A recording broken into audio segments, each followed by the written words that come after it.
This is one of the areas that I really wanted to talk to you about because it always rears its head with the police. It's stop and search. Now, a lot of people say that it's a racist policy. Stop and search for our global audiences where they police stop young men, mainly young black men, and search them for knives and all the rest of it. Do you agree with it? Do you disagree with it? Where do you stand on it and why? I mean, my view on it is quite an interesting area here because it's like we've moved full circle with this. So, for example, you get two voices on this. You get people say, "Oh, stop and search is bad and it's oppressive. It goes only from one community." But then when there is a knife crime, the police are blamed because they're not there in it. They say, "Where are the police?" You know, and you usually get that from the victim side. You know, so suddenly we've got a shift in this, and it's more towards saying that okay, we need more police. So my view on it is, I think knife crime does need quite specific policing, but I just think it doesn't need saturating policing. What used to happen in the 70s and 80s was that a crime would be committed, then every black man in the radius of about 5 miles was stopped and searched, just because you're just. I mean that just caused mass problem. I think the police have got enough intelligence on this one to be able to do some targeted things where they know where those criminals are and where they're hanging out, and I think they should use stop and search in that more intelligent way. So I do think you need it, but it just needs to be done better. Yeah. You know, coming back to the fatherlessness thing, one of the things I found very worrying in the piece that you had in the Times, you talking about the fact that you're trying to get this message out there, that fatherlessness is a problem. And the pushback is that a lot of the white politicians and other people you talk to, they don't want to raise this issue, they don't want to deal with it because of fear of being called racist. Yeah. Right?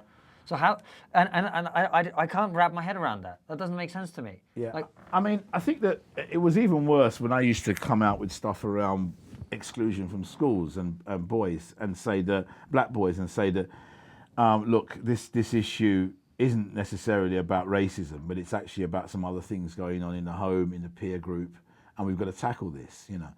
And I think equally with the knife crime issue, although I must admit, there's less of a sense now that people are. I think there's a more willingness, I think, to go to that area now because of the numbers are so clear that it is disproportionately black boys that are involved in this.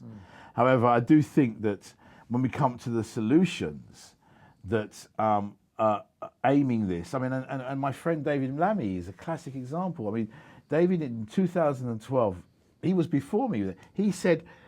You can just go online, just tap in David Lammy knife crime, and up will come all these articles about him saying black homes need black fathers. I mean, he states that, you know, and yet now it's sort of not politically kind of so correct to do that. I hear he's rowing back a bit on it. You know, he's not coming out. So you get that sort of sense that there's a sensitivity around this, and nobody wants to come out and state that as an issue. Why? And I think it's also who says it. I think it's because there is a focus on the victim. What it is they're saying that the thing that always helps us out is the white male. If we can find anything to hook it on him, then it's a get out of jail card for us. Yeah. So therefore, right, you're screwed, mate. So you know, in this particular instance, you know, what way? Wait a minute. You know, we cannot blame the victim here. It's got to be something to do with him, or at least his measures. So it's to do with Tory austerity. It's to do with the fact there isn't a youth club. It's to do with the police, you know, and the way they see themselves. It's to do with white teachers excluding them from schools. Anything and everything, but not the home.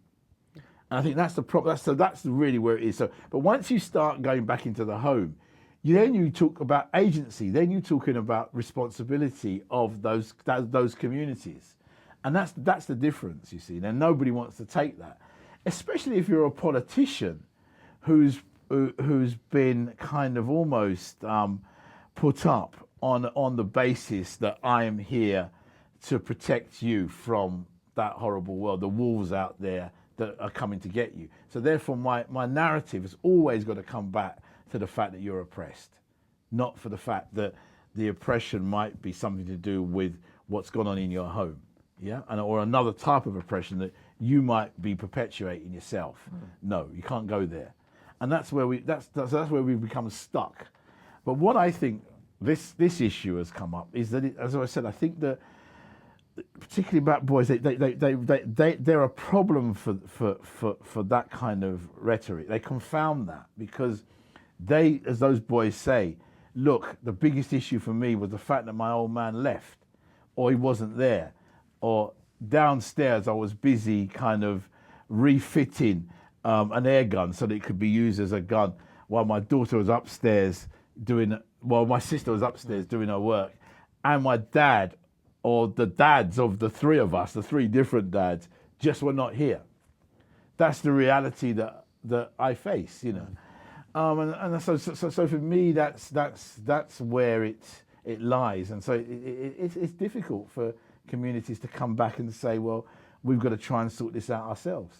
You see, what I don't understand, there's a guy in America, Larry Elder, I don't know if you're familiar with him, right? And Larry, he has some interesting points along the same lines that you make. But he's a guy who just talks, right? He's a radio host. He's very articulate, very good, but he talks, right? But you've proven it through the work that you do.